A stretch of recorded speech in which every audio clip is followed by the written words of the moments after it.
Hello YouTube, and welcome to a new video for Thursday, May 18th, 17th, 2018. If you saw my video that I posted before this one, you will know that this is my first day in my challenge that I've done for myself, a video a day for 90 days. So this is number one. As long as nothing unforeseen happens, then this should wrap up August 15th, 2018. So this is like a new thing that I'm going to do. Not that 90-day challenge thing, that's obviously a new thing I'm going to do, but what I'm doing today in this video right now is a new thing that I'm going to do. So as I said in my last video, and as you guys who regularly watch my videos know, I post a haul every week of the books that I've picked up from my local comic book shop. And I post the odd review every now and again. There hasn't been too much in between that. That's mainly been all I've been doing for like the last year or whatever. But I want to step it up now, so that's what I plan on doing. So this is one of the things that I plan on doing. It's not so much a review, but I mean, you know, it's kind of a review, whatever. I'm going to call it the good and the bad. So I usually pick up a pretty solid amount of books for the week, you know, like at least 20 or something, you know, new books every week from my shop, off the new release wall. And while for the most part I read all of the new books that I got, you know, there are brand new series that are coming out most of the time, you know, at least from like Image and some of the smaller independent companies. Although Marvel and DC have been putting out quite a bit of new titles lately, so that there's not really a lack of that either. But anyways, like I said, this is going to be called The Good and the Bad. So I'm going to pick two books out of my pickups for the week. One that I really enjoyed and one that I really didn't like at all. I'll kind of talk about them. And again, there's no real, what's the word, structure to this. Like, I'm just kind of making it up as I go along. So I don't know how far I'll get into reviews or spoilers or whatever. But if you've seen my videos before, you kind of know what territory I go into. So either way, the good and the bad. This is my first one, so please be easy on me if it sucks. But, so the good and the bad. You decide. No, I'll decide. So either way, I thought Weapon H #3 was really good. I really like this story. I've been obviously following it since, you know, the Weapon of Mass Destruction storyline and all that. So Weapon of Mutant Destruction. Don't know where I've been. Storyline and all that, you know, from Weapon X and Totally Awesome Hulk, I guess. I don't remember what books it was in, but anyways. I enjoyed that stuff, but it was like I wasn't so much looking forward to the series because I did feel like, you know, not like everybody else did. All the stuff I heard on the internet was everybody saying, oh, it's Marvel with a dumb mashup character and I hate it and blah, blah, blah and all this stuff. And I did not feel that way at all. But I did feel like I didn't really care. You know, I was like, okay, it's Hulk Wolverine. Like, that seems like one note. How are we going to make a whole series out of this? Kind of the same way, you know, I feel about Cosmic Ghost Rider right now. It's cool in the Thanos book, but like, how are we going to make a whole series out of that? Now, don't quote me on that because I assure you I'll probably be blown away by it and love it. Either way, just, you know, thoughts right now. But, you know, I didn't know how to feel, and when I read #1 of Weapon H, I really liked it. I was very surprised, and I was like, that's really cool. They actually did a great job. I really liked it. It reminded me of reading, you know, books in the 90s that maybe everybody doesn't love so much, but I definitely did. I had a great time reading, you know, Marvel and DC books in the 90s. I thought they were putting out great content then. Maybe it's just because I was at the right age for it, but I loved it. It was action-packed. You know, it was like big, muscly superheroes, and that was the dialogue that went along with it, and the writing and the art and all that, and it was great. So that's what I thought of the first issue.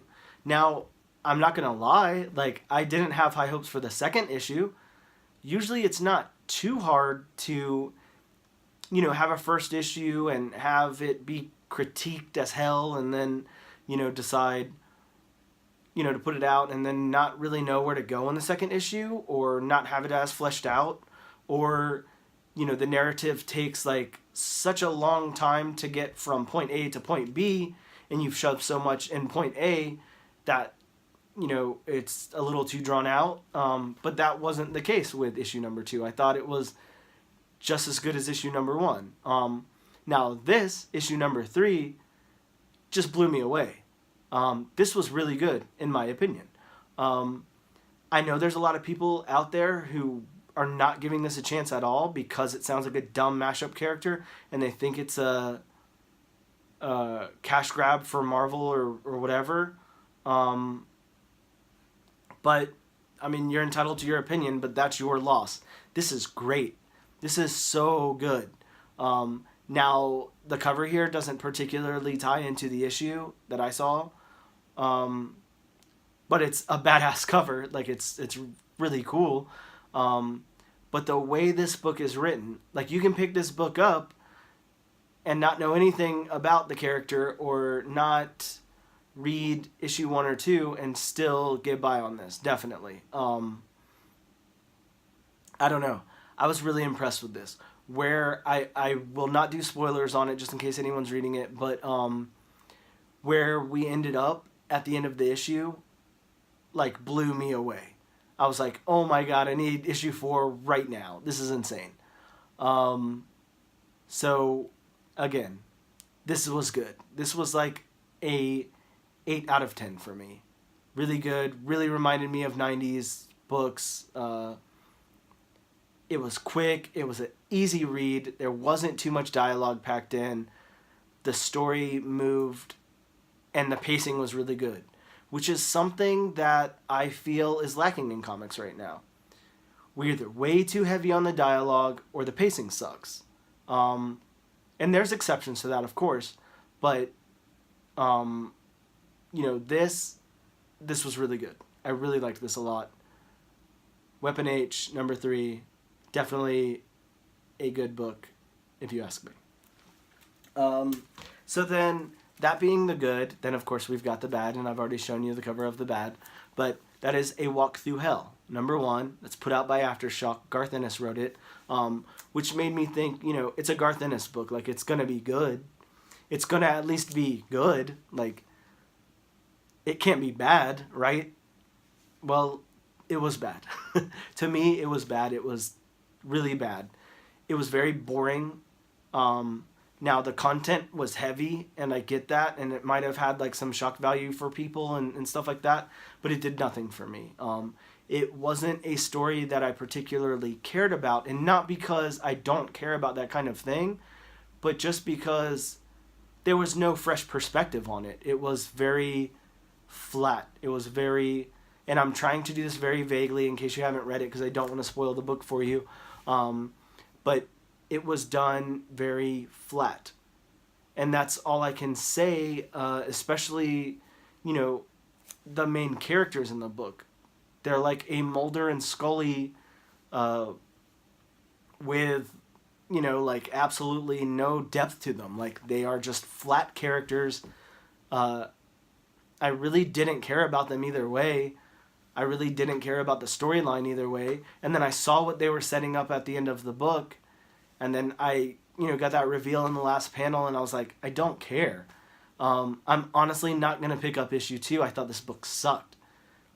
I looked online to see if, I was alone or if people agreed with me, and I was definitely alone in all the reviews I saw. They were all, like almost 10-star reviews. So this book is definitely for somebody, but it is not for me at all. To me, I just didn't see, the creative storytelling there. I didn't see, the artwork was nice. But as far as telling a cohesive story, and as far as, moving along the plot and hooking somebody in on issue number 1 and making them want to read issue 2 and continue on with their series. Like, I just didn't see it. Like, this didn't do it for me. It was very boring. It was like a chore for me to read this. So there you go. Those are my good and bad. I'm sorry I didn't mean to, talk this one up so much and go into so much detail and not do it this one. But the reason that I did that was because, I didn't want to ruin this for anybody who hadn't read it yet. And this is a completely different kind of story where I feel like, that's not going to happen. But either way, those were my opinions on these books. Hopefully if you guys picked both of them up or if you read one or the other or whatever, you can let me know in the comments what you thought about them. But those were my opinions. So please let me know what you thought. And again, this is video number 1 of my 90-day challenge. So that's what I'm doing right now. So thank you so much for tuning in. Thank you for checking out this video. Let me know, let me know what you think about the, if I should, I can't think of a word, if I should keep doing a video like this, if I should rotate this in the schedule every week, like a good and a bad versus doing like a straight review.